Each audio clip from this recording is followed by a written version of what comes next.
مو والله انا منذب لي حكايه على مود ضحك الناس. الحمد لله وش لا بيش نقص ولا بيش ايش ما يحكي خليه يحكي، مو مهم رايه. اوكي؟ كل واحد يحترم نفسه.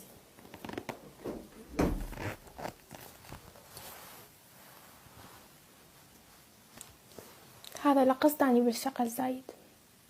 دايما اقول الشغل زايد ما يصير نتشاقى. اوكي ندري بيه يتشاقى بس الشقة زايد هذا. اي نو يعني ادري بيه يتشاقى.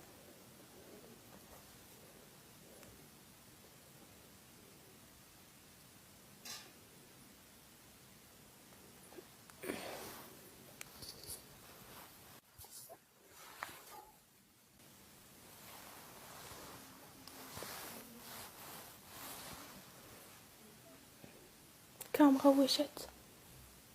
هي اوكي.